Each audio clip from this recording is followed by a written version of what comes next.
child diagnosed with autism? 1 in 88. I am Tommy Hilfiger, and my family is affected by autism. Learn more at autismspeaks.org/signs. Brought to you by Autism Speaks and the Ad Council.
there life after death? Do you know the difference between oppression and possession? Have you ever seen a poltergeist? Whether you're a skeptic or a believer, Jim Mallard will entertain you at italkparanormal.com. From Ouija boards to angels, from Indian burial grounds to real haunted houses, the Mallard Report will amaze you. Featuring intensive interviews with celebrities like the psychic lawyer and Mark Anthony. The Mallard Reports, every Tuesday at 9 p.m. Eastern. Science and paranormal investigation is the least understood pursuits. The Parascience team and their guests will share their knowledge and experience with you to help those who have chosen this course of study to be the best investigators they could be. Join the Parascience team every Friday night from 10 to midnight here on AZ Radio.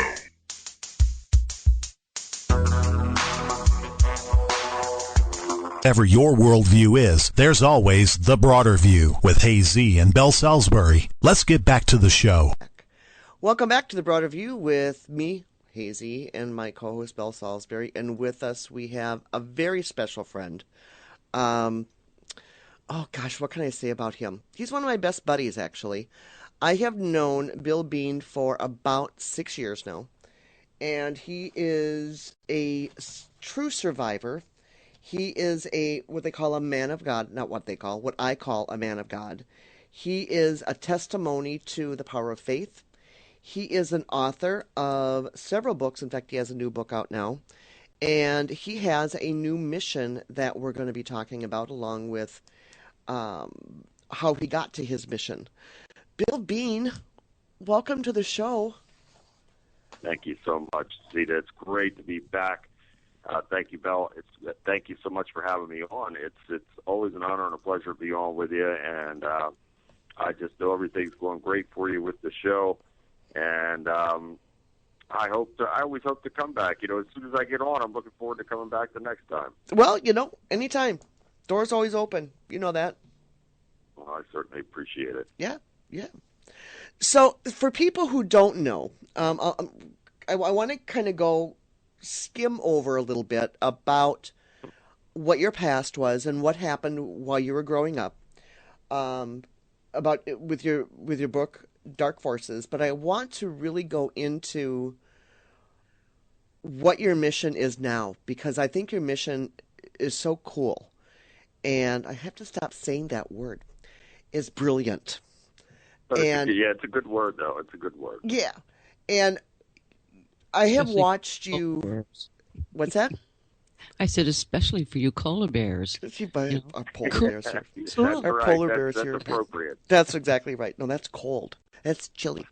But I want to go into, because I have watched you grow and I have watched you change over the last 5 or 6 years to really a man of true confidence and really a man of a true mission. And in the last segment, in the segment before, our whole show has really been about you have to be a person who walks the walk and talks the talk.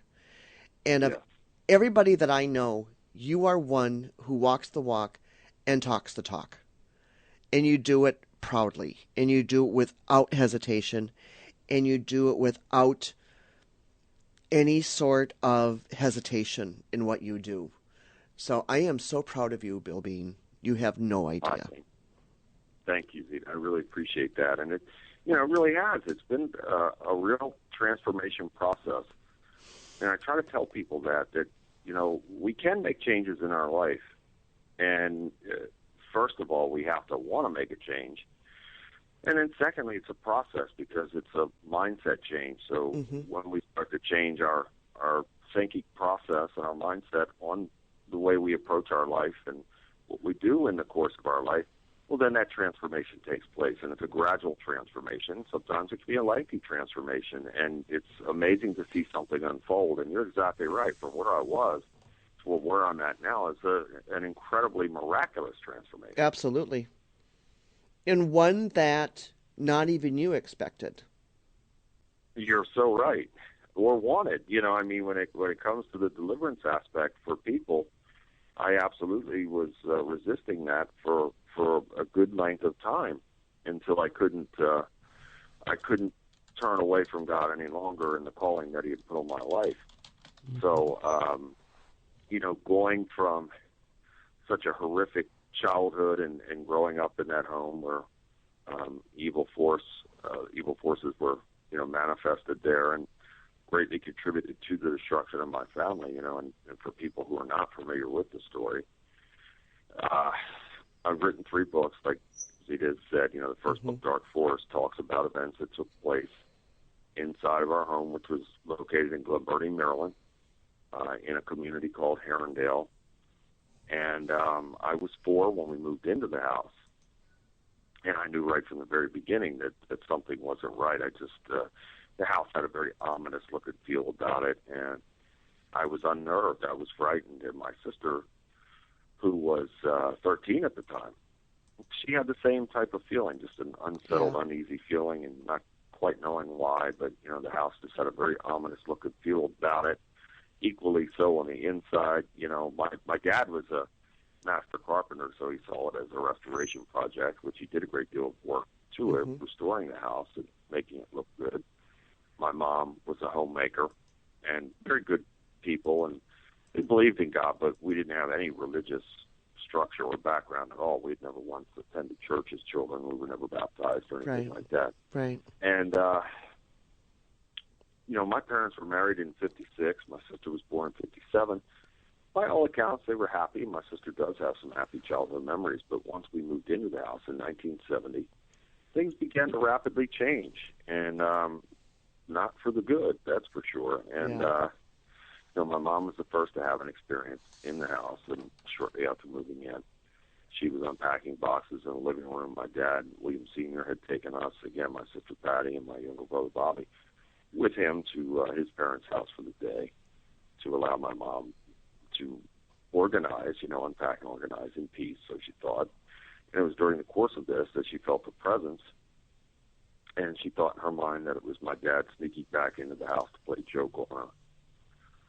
And she spun around fully anticipating seeing him and was hoping to startle him first. And, to her shock, nothing was there.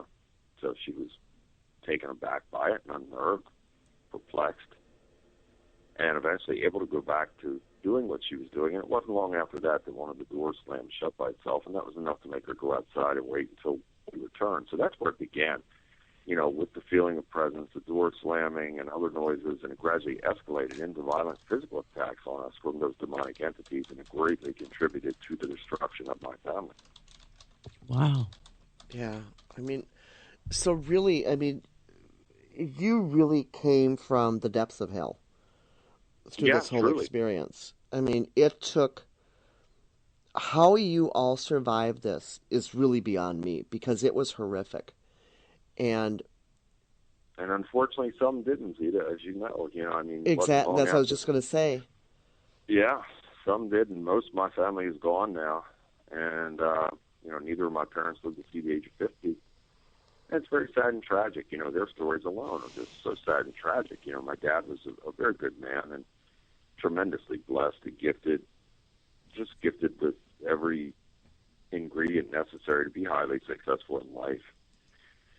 And his character began to dramatically change not long after moving into the house, and he began to drink very heavily, and he was a contractor, had a contracting business, and, again, master carpenter. And his business